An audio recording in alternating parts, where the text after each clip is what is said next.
my pleasure and delight to be here and talking about how do you navigate the journey from business intelligence to data science and beyond to what I call business impact. So from BI to BI, business intelligence to business impact. For folks who are, thank you. For folks who are tweeting, my handle is Analytics Queen. If you have anything, only if you have nice things to say, you can tweet with the hashtag BigDataSci. And we'll be talking about some of the frameworks today in next 15, 20 minutes.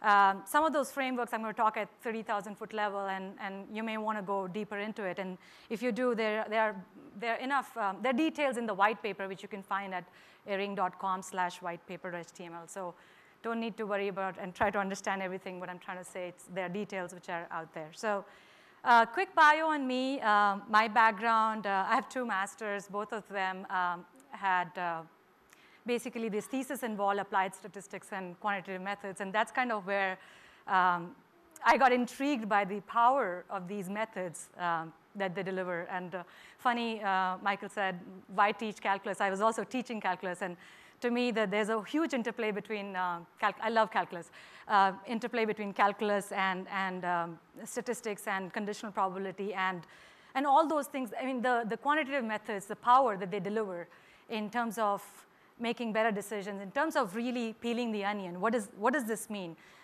These methods were and so that's where my journey started. And recently, I'd been at Adobe, and last role was at PayPal. I was heading up business analytics for PayPal at North America.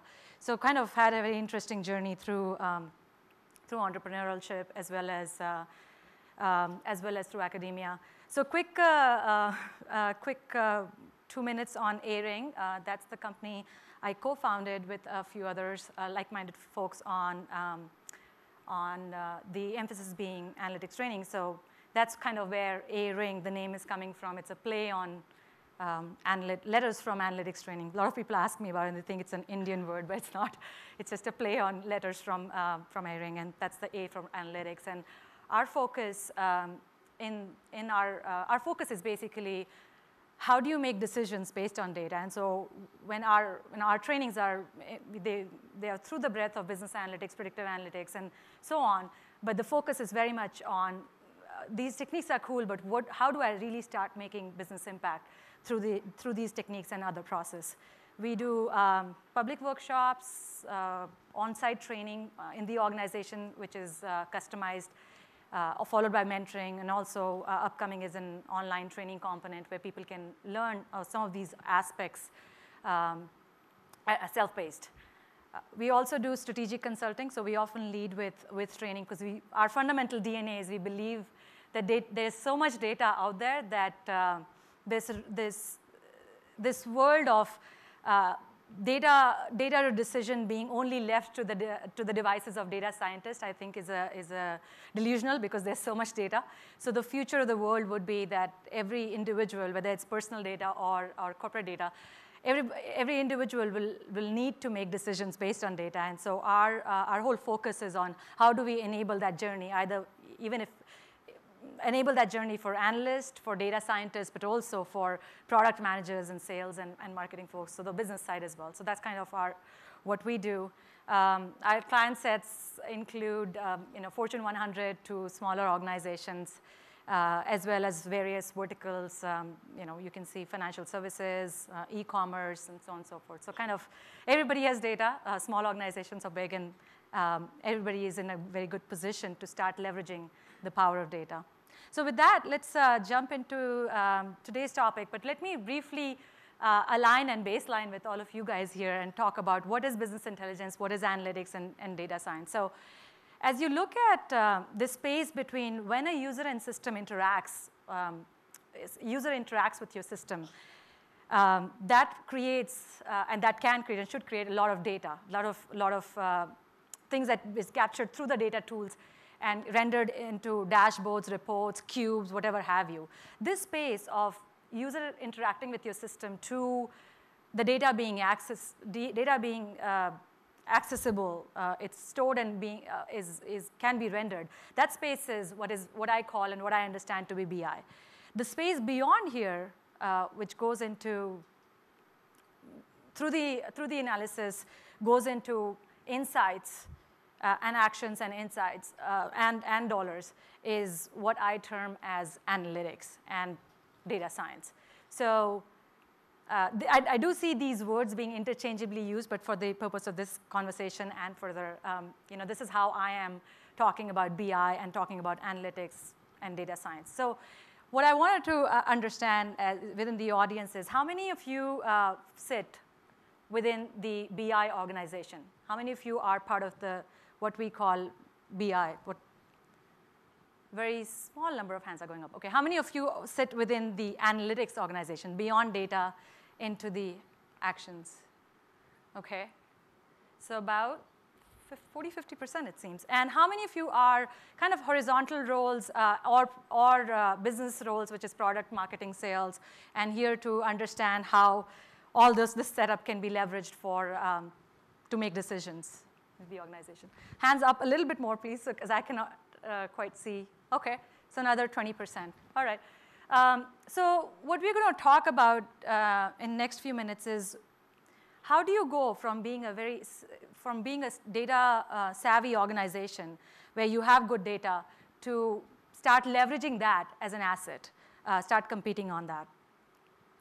So here are a few ways in which we're going to start exploring what does it mean to be leveraging data.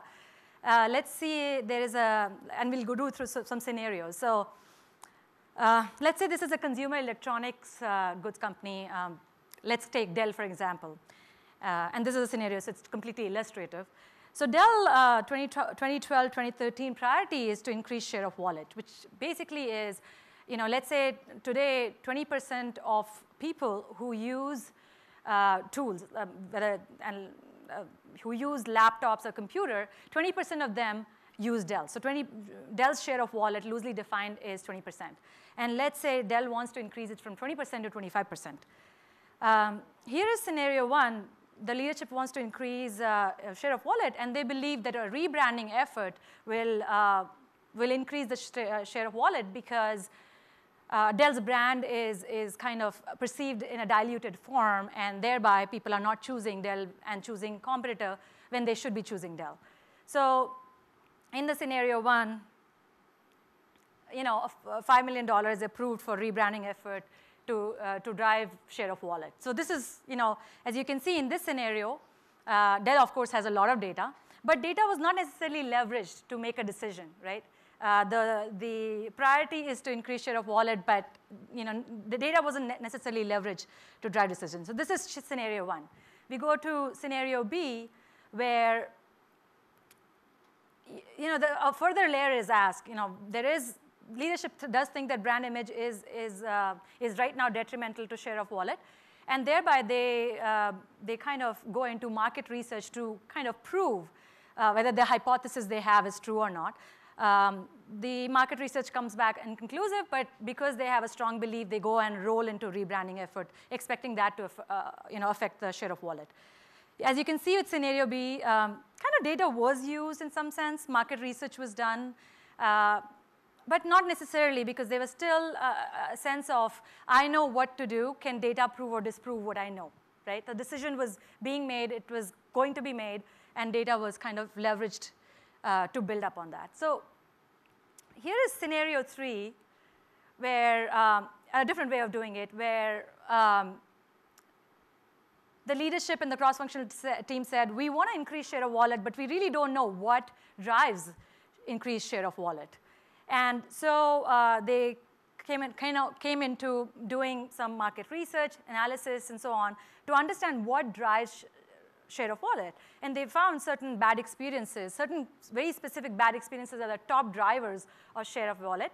And a cross-functional team of product analytics team kind of helped fix those experiences, and thereby saw 6 months later, share of wallet was seen to have increased post-fixing the issue. So in this case, in scenario C, data was leveraged, and actually it was a right question was asked of data. What are the top drivers of our share of wallet? And And the data told a story, and that was used to make a decision onto how to leverage data to make that decision. So what I want to know now with show of hands, and if you can raise your hands a little bit up because it's a little harder to see, is where do you see your organization in? There is all the way from I don't have clean data all the way to I have data and I'm fully leveraging it. So how many of you, let's start with number two. How many of you in your organization, what's more common is you don't have necessarily good clean data? This is a BI plus organization conference, so I didn't expect anybody will have D.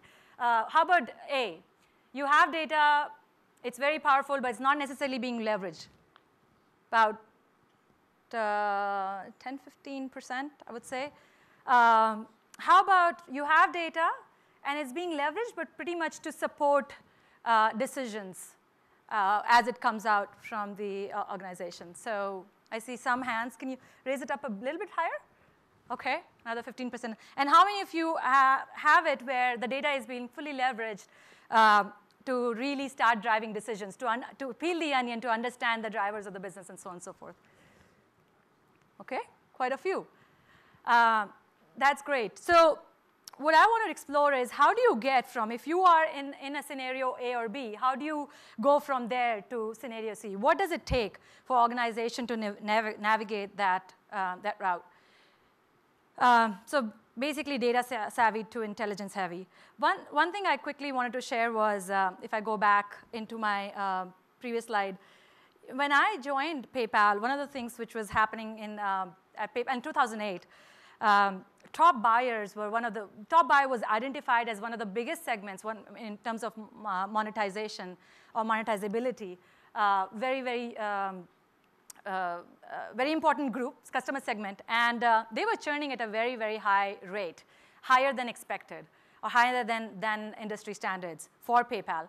And there were a lot of myths around top buyer. There was myths about, one of the big myths at PayPal was customer operations. When people call Omaha, the customer operations, customer service, that leads to a detrimental experience, and that leads to people churning. So that was one of the big myths. And there was lots of those myths floating around, and actually PayPal was within this scenario A and B. They had myths, and they have kind of used data kind of loosely, and had tried to fix some of the fraud stuff and the customer services operation stuff. You know, a lot of pressure on the agents to kind of be more friendly and so on and so forth to affect the top buyer churn. However, there was no impact. The top buyer churn was still rising. So as I landed in 2008 there, happened to have the right skills where I pulled in a cross-functional organization to start peeling the onion and really understanding what drives folks to churn, what is not happening or what is happening within this. And it was surprising. It's one of its own kind of cross-functional organization. PayPal was not very used to this kind of cross-functional organization where finance, risk, marketing, customer experience, IT, all were brought together, along with operations, brought together to understand and peel the onion, ask of the data, what are the biggest drivers of churn? We built a churn model, predictive model. And what we found was some of those beliefs that people had about operations and fraud policy were actually not true. So one of the things this model helped serve was busting the myths. More than finding the insights was busting the myth. But what we did find was some of these experiences which were detrimental. You know, people were going through their checkout. How many of you guys use PayPal? Most of you do, right? So you're going through your experience, you're going through checking out some product, and the system bonks out on you, or it asks you for a credit card, which you've used for 100 transactions before, but this 101st, it says, I'm not going to accept your credit card, and so on and so forth. These particular experiences, we identified and nailed down these particular experiences, which were having huge detrimental effect towards churn, and kind of made progress towards fixing those very top, we did a Pareto, and found those issues and fixed those issues, and as a result, saw churn go down. So I have personally experienced where, where I've seen organization was more within scenario A and B, and kind of transitioning into scenario C, and really starting to see, because what we found was the myths the beliefs that people had about this drives top buyer churn were not necessarily true. And as you started using analytics and peeling the onion, the top predictors were found and were found to be causal that we could affect the churn.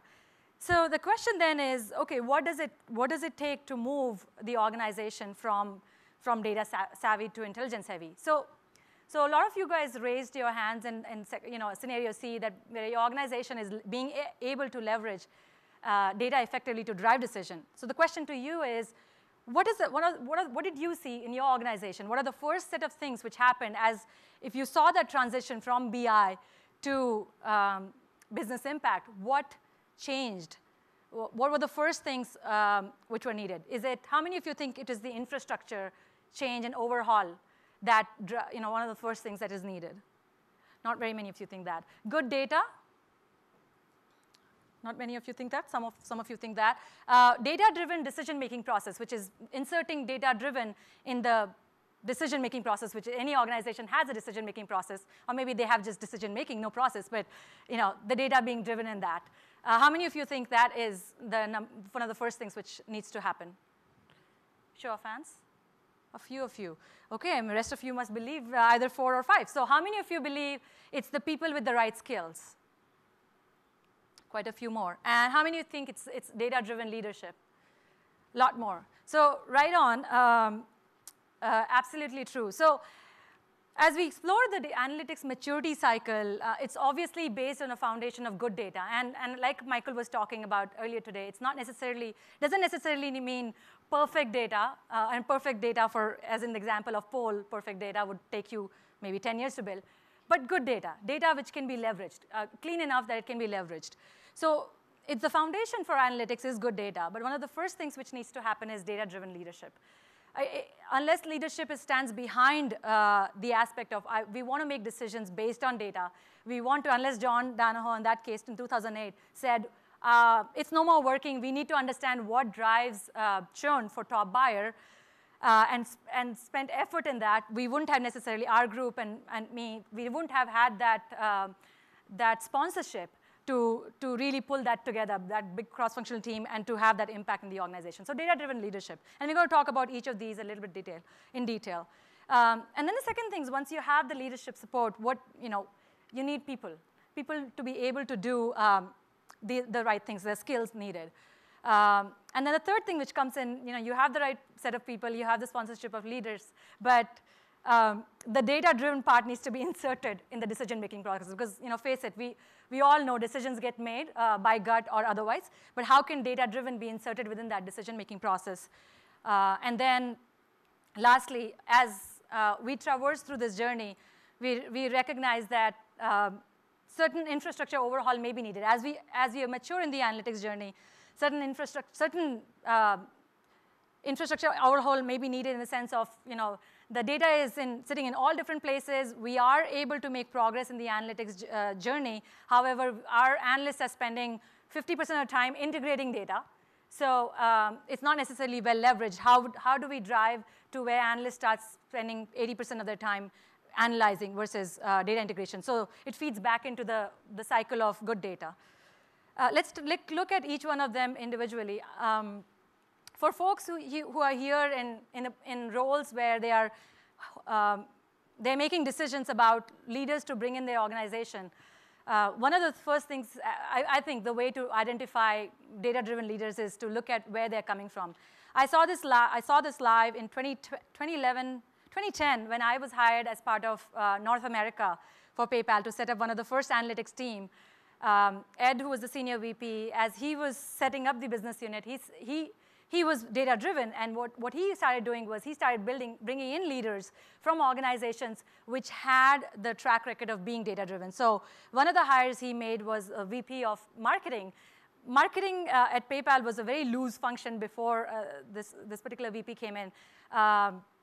It was creatives and optimizing on the look and feel and messaging and so on and so forth.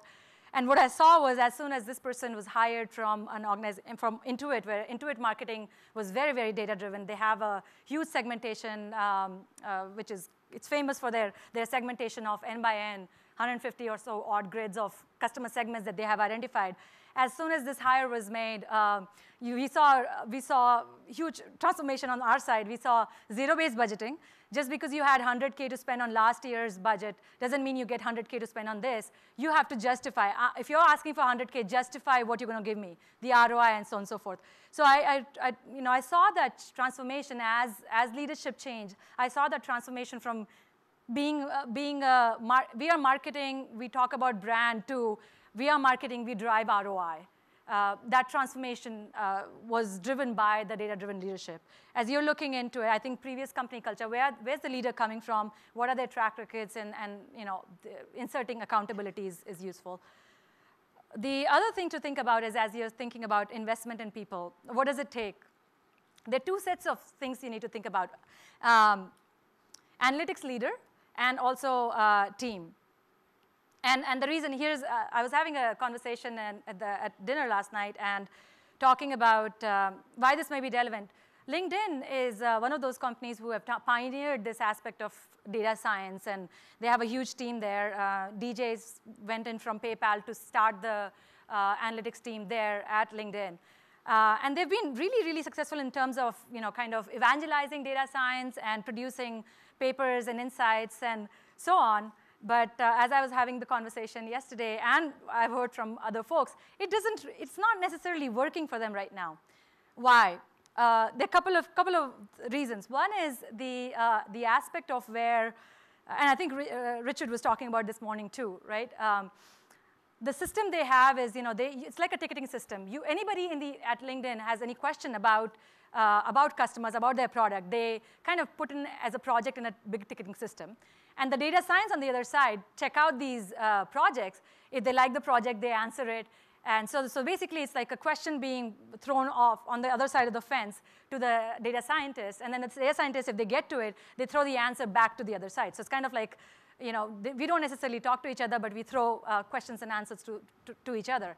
It works for a little bit, but it stops working. One, because there's, of the thousands of analytics questions which can be answered, there's no priority. So random questions get answered, and they may not necessarily have the business impact. So truly, you may not necessarily, there's a lot of work being done, but is it having an impact in driving decisions in LinkedIn through data?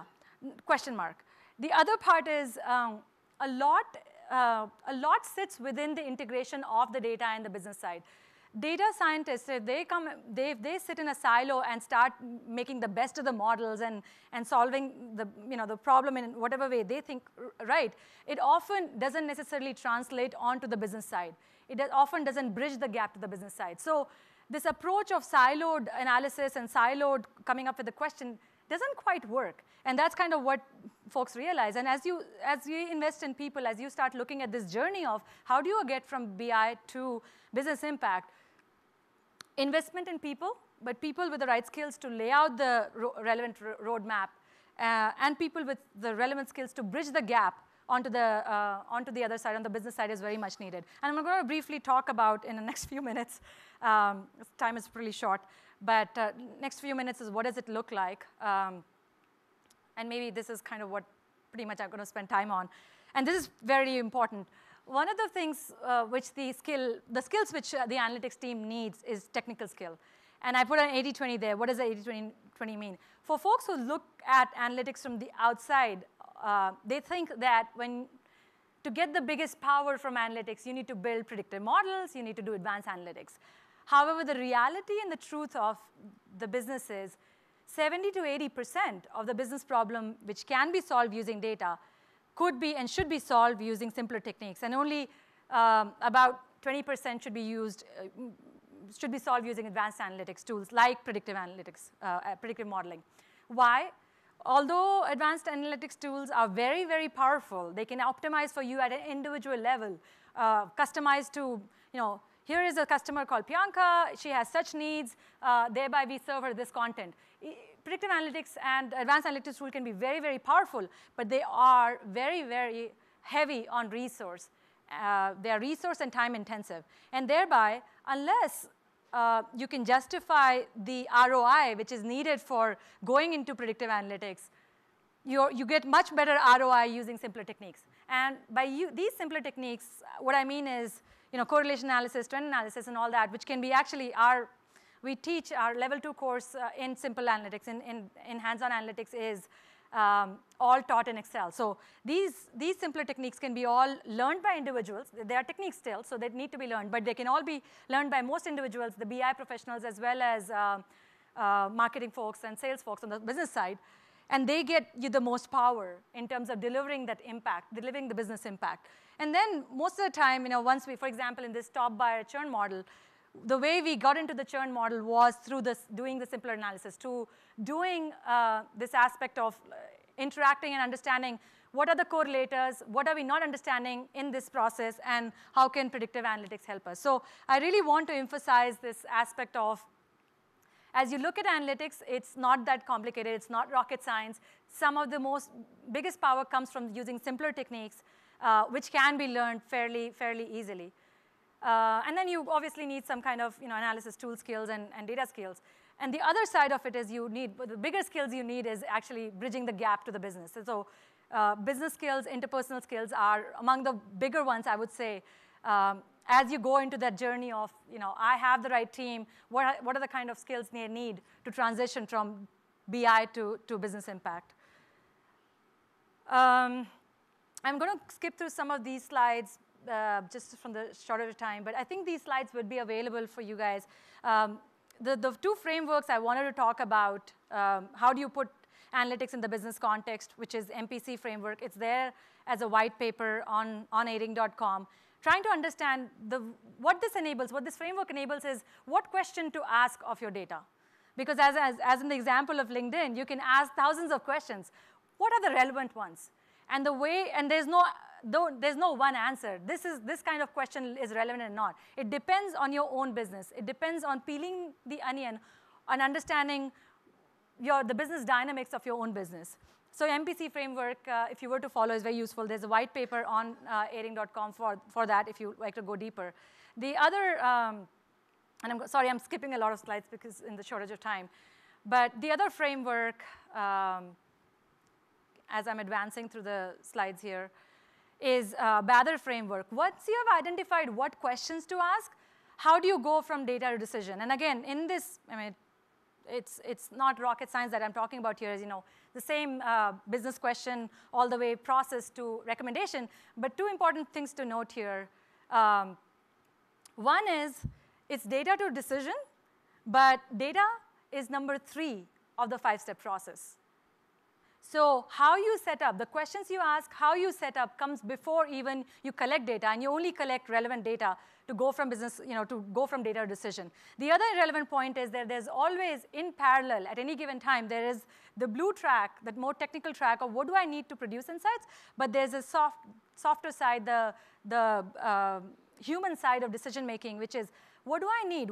How do I need to bring in stakeholders to make sure that those insights that we produce get towards impact? Because as you go down this process, and I've seen it a lot of times, so you start leveraging this framework, a lot of projects get killed in step 1 itself. Because what you realize is either they are not actionable, or the stakeholders are not ready to take actions on it, even if it is actionable, and so on and so forth. So this is kind of, it's a very important process and there's a white paper on aryng.com/whitepaper.html. As you go deeper into this maturity of, now that I have a question, how do I effectively drive decisions based on that? It can be leveraged using that. There is a minute left, so why don't I why don't I summarize with just quickly talking about how leadership and organizational support is very, very critical as you transition or navigate your journey from business intelligence to business impact. And to remember that analytics is both the technical side of it as well as the soft side of it. And together, it's the package together. Just the technical side of it actually often lends itself to a lot of wastage and not necessarily driving the business impact. So we have about half a minute left, probably a question or two. I've pulled 2 questions. We have time for 2 questions. OK, great. And let's see here. BI is the domain of the business analysts. Are they ready to take on data science? Or is that a completely different organization? It's a great question. There is an article I had written in SAS. You can find if you go to SAS Knowledge Exchange and kind of, I think, look for my name, you'll find an article where I talk about that transition. That's specifically that topic. I think just the dearth of data scientists, Richard, is so high that, and the BI folks within the BI world are so well positioned to transition into that role.